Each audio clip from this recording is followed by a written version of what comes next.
jogo que não terminou no apito final. O Grenal do dia 6 de março poderia ter sido lembrado por ser um jogo de 6 pontos. Literalmente. Valia pelo estadual e pela Copa da Primeira Liga. Podia ficar eternizado pelo grande público. Mais de 48 mil pessoas.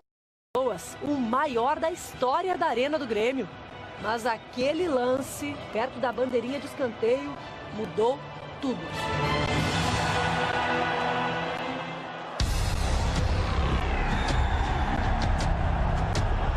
O lateral William, do Inter, com o braço levantado, acertou o rosto de Miller Bolanhos, atacante do Grêmio, causando uma fratura na mandíbula. Mesmo machucado, o equatoriano permaneceu em campo durante todo o primeiro tempo de um jogo cheio de disputas fortes. Pegada forte do Fred. Lance forte. Foi forte. Tinha de cartão, realmente. Após a confirmação da fratura de Bolanhos, o clima esquentou. Se vocês olharem a imagem, é uma atitude criminosa, é assustador o que esse atleta fez. Não houve deslealdade, mas foi um jogo pegado, não foi jogo para criança, né? e não tinha criança em campo. Bolanhos foi operado há 10 dias e deve ficar fora por pelo menos um mês. Pouco antes de deixar o hospital, ele gravou uma mensagem para os torcedores. Olá, companheiro, muitas graças por este gesto. Olá, companheiros, muito obrigado pelo apoio. Vou sair mais forte dessa situação. Um abraço. Um forte abraço. Sem ele, o Grêmio não venceu mais nenhuma partida na Copa Libertadores. Foram 2 empates com o São Lourenço da Argentina nas 2 últimas semanas. Desde já desafio a Procuradoria do STJD, porque esse rapaz vai ter que ficar no mínimo mesmo período que o Bolanhos não puder praticar a sua atividade profissional. Para proteger o William do clima de guerra entre as diretorias, o Internacional não permitiu que o jogador desse entrevistas. A irritação da diretoria do Grêmio tem explicação. Bolanhos foi a principal contratação para 2016. O clube comprou 70% dos direitos econômicos dele por 20 milhões de reais. Entre os torcedores, nas ruas de Porto Alegre, o lance envolvendo William e Miller Bolanhos tomou conta das discussões e levantou uma questão. Em casos como esse, o jogador que cometeu a falta merece ficar afastado durante o mesmo tempo em que o atleta lesionado estiver em recuperação? Eu acho que não foi por querer, é de jogo. Se fosse por isso, todo mundo tinha que ser punido, né? Punição teria que ser qual pro jogador que fez a falta? Do mesmo prazo que o jogador ficar parado. Não só um jogo de suspensão, no caso. Uns 2 meses, acho que seria o suficiente para ele refletir bem, né, sobre o que aconteceu.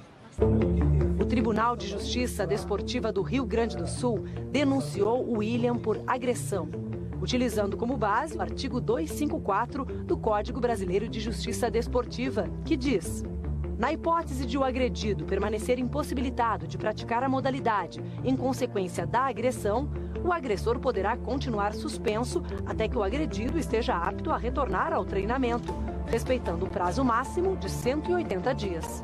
Não que ele tenha feito propositalmente para causar dano no Bolanhos, mas ele fez de uma forma que ele agiu assumindo o risco de causar esse dano, né?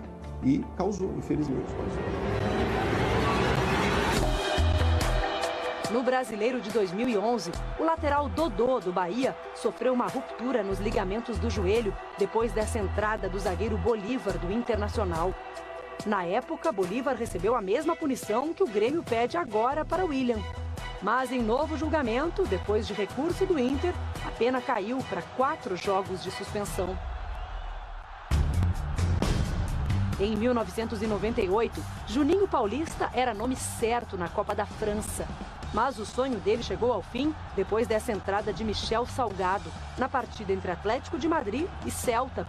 E eu compreendo que ele não teve a intenção de quebrar a minha perna, mas foi um lance totalmente imprudente. Mas eu sou a favor que, caso alegue-se que o jogador entrou com uma certa maldade ou foi imprudente na jogada, eu acho que sim, deveriam sim estudar essa possibilidade do jogador ficar ao mesmo tempo do que ele o lesionou.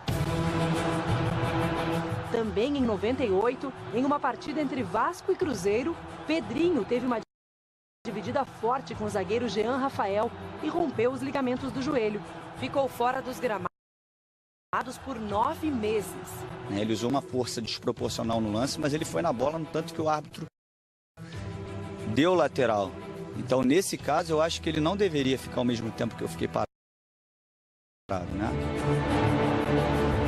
Imprudência ou maldade? Descobrir a intenção do jogador é sempre o mais difícil para enquadrá-lo no artigo 254. Eu acho que tem que ser estudado caso a caso e aí tem uma comissão e essa comissão decidir. Se a gente tem um probleminha no pênalti, né? Se é mão na bola, bola na mão, imagine você interpretar se o cara teve a intenção de machucar ou não.